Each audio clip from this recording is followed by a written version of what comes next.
우리는 쉽게 해외로 여행을 떠난다. 동남아, 미국, 유럽. 평생 동안 많은 곳을 여행한다. 하지만 내면 세계 안에 가려진 미지를 향해 여행하는 사람은 많지 않다. 아무리 여행을 많이 했다고 해도 그는 지금까지 세계의 절반만 보고 살아왔다. 나머지 절반의 세계를 여행하기 위해 필요한 것이 있다. 색안경을 내려놓을 용기이다. 우리는 언제나 색안경을 쓰고 세상을 바라본다. 사람들은 저마다 선호하는 색안경의 브랜드가 있다. 한국 사람들이 특히 좋아하는 브랜드의 이름은 자본주의, 과학, 유물론, 기독교, 불교 등이다. 우리는 나의 세계관이 세계의 전부라고 생각하고 저 너머에 다른 세계가 있을 것이라고는 생각하지 않는다. 특히 서양의 세계관에 영향을 많이 받은 우리는 세상을 다음 두 개로 나누어 바라본다. 자아와 세계. 이렇게 나누는 것을 이원론이라 부른다. 그러나 우리가 잊고 왔던 다른 하나의 진리가 있다. 수천 년 전부터 동양의 위대한 스승들이 공통적으로 들려주려고 한 이 거대 사상은 일원론이라 불린다. 자아와 세계라는 전혀 달라 보이는 두 존재가 실제로는 하나이며 근원에서 분리되지 않는다는 것이 위대한 스승들의 가르침이다. 지금은 이게 무슨 말인가 하며 별다른 감흥이 없을 수도 있다. 하지만 이 진리를 이해하는 것이 방 안에서 세계의 절반을 여행하는 과정이 될 것이다. 이 책의 목표는 하나다. 인류 사상사의 밑바탕을 이루는 거대 사상을 당신의 마음속에서 깊게 체험하게 하는 것이다. 그럼 여행을 떠나보자. 지대널미앗이 돌아왔습니다. 지식의 시작이자 완성을 보여주는 지적 대화를 위한 넓고 얕은 지식 제로입니다. 책은 우주의 시작부터 문명의 탄생, 그리고 위대한 스승들의 지혜까지 보여주는데요. 이번 영상에서는 책이 가장 중요시하고 있는 거대 사상, 일원론에 대해 소개해드릴까 합니다. 자, 채 사장의 말을 계속 들어봅시다. 자아에 대한 질문부터 시작해보자. 당신은 자신이 무엇이라고 생각하는가? 거꾸로 생각해보자. 내가 임시로 걸치고 있는 건 내가 아닐 테니 그런 것부터 벗어내보자. 우선 내가 지금 입은 옷은 내가 아니다. 옷을 벗어 옆에 잘 개어두자. 다음은 사회적 역할이다. 학생, 직장인, 주부 같은 것도 나의 본질이 아니다. 이것도 벗어서 옆에 잘 두자. 이번에는 생물학적 관계다. 누군가의 아버지, 누군가의 딸. 이런 관계는 나의 인생에서 매우 중요한 역할을 만들어내지만 그렇다고 자아의 본질이라 말하기 어려우므로 벗어두자. 다음은 나의 신체다. 만약 나에게 다리가 사라진다면 혹은 시각이 사라진다면 그것은 더 이상 내가 아닌 것인가? 그렇지 않다. 그것과 무관하게 나는 남아있을 것이다. 신체도 옆에 벗어두자. 이제 거의 다 왔다. 다음으로 나의 정신은 어떤가?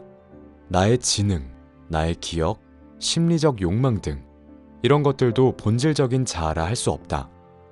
내가 새로운 추억을 쌓거나 옛 기억을 상실한다 해도 내 지능이 저하된다 해도 나는 여전히 자신을 나라고 느낄 것이다.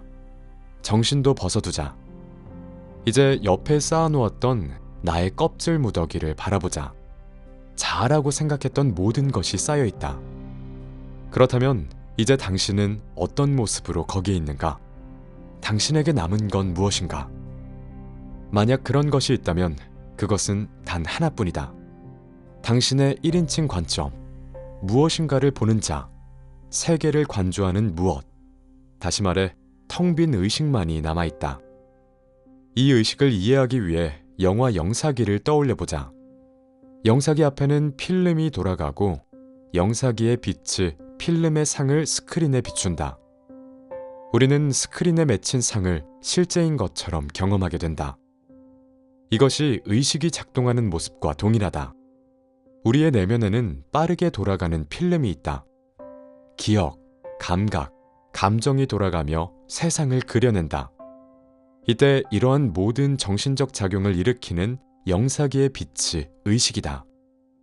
스스로는 특정한 상을 갖지 않지만 모든 상을 일으켜 세우는 순수한 가능성의 상태. 이것이 자아의 순수한 본질적 상태다. 다음, 세계란 무엇인가? 자아의 본질이 의식임을 이해하는 사람은 세계에 대한 새로운 통찰을 갖게 된다. 고정되어 있는 것은 세계가 아니라 자아다. 자아가 고정된 세계 위를 걸어다니는 것이 아니라 고정된 자아라는 빛 안에 세계가 스쳐 지나가는 것이다. 이런 세계관을 서양에서는 관념론이라 부른다. 그 반대편에는 실제론이 있다. 두 가지를 비교하기 위해 머릿속에 도구 하나를 준비해보자. 이 크고 둥근 구를 세계라고 생각해보자. 실제론에서는 세계가 고정되어 있다. 우주, 국가, 사회 등 그것이 무엇이든 세계라는 것이 먼저 있다. 그리고 나중에 나라는 존재가 태어나서 그 세계 위를 걸어다니고 있는 것이다. 이러한 세계관은 매우 상식적이다. 실제로는 세계가 나의 존재와는 무관하게 외부에 진짜 있다고 믿는 관점이다. 다음으로 관념론에서는 자아가 고정되어 있다.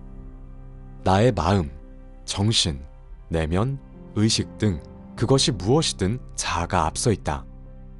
그리고 내면이 탄생하는 동시에 세계가 나의 내면 세계에 드러난다. 나의 마음, 나의 의식이 수정구슬이 되고 세계는 이 수정구슬 안에 왜곡되어 비치는 이미지다. 이때 세계는 하나의 이미지에 지나지 않는다. 우리가 세계를 본다는 것은 언제나 내 마음이 그려낸 이미지로서의 세계를 보는 것이다. 이러한 세계관은 상식적이지 않다. 관념론에 따르면 진짜 존재한다고 말할 수 있는 것은 나의 마음, 의식, 관념일 뿐이다. 내 앞의 세계는 그저 하나의 거대한 가상인 것이다.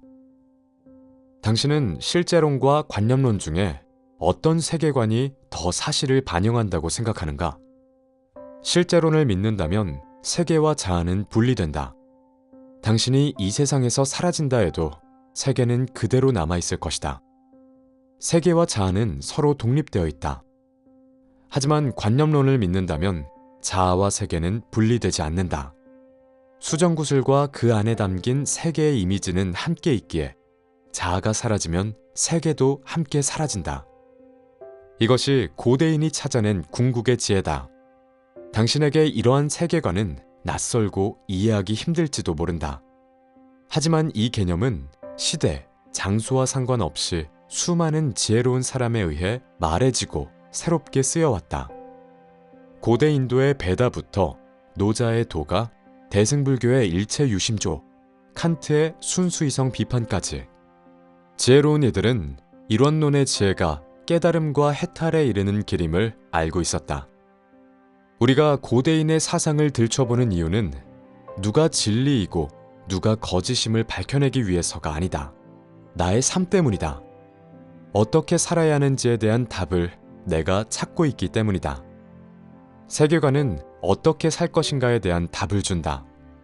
기독교인은 결국 기독교적 모범으로 자신의 삶을 수렴하고, 불교인은 불교적 모범으로 수렴하며, 자본주의자는 경제적 결론에 도달한다. 우리가 고대인의 사상에 귀 기울여야 하는 것은 수많은 낯선 대륙에 상륙하기 위해서다. 다른 세계에 발을 디딤으로써 나의 작은 세계관의 영토를 가볍게 넘어서기 위해서다. 수많은 세계관의 대륙을 탐험하고 돌아온 사람만이 어떻게 살 것인가에 대한 대답을 자신의 의지에 따라 결정할 수 있다. 우리가 한 발을 내디뎌 이론론이라는 익숙하지 않은 세계로 들어서야 하는 이유가 여기에 있다. 잃어버린 절반의 세계인 이론론의 세계, 그곳의 주인이 원래 당신이기 때문이다. 눈을 감고 내가 가진 모든 선입견을 판단 중재한 후 내면에 가려진 대륙을 향해 발을 내디뎌보자. 지금까지 지적 대화를 위한 넓고 얕은 지식 제로의 한 챕터를 소개해드렸습니다. 책은 이어서 동양의 도가, 유학, 불교까지 소개해주며 새로운 세계관을 우리에게 보여줍니다. 그렇다면 서양의 스승들은 어떤 사상과 세계관을 보여줄까요? 다음 2편 영상을 기대해주세요. 책그림이었습니다. 감사합니다.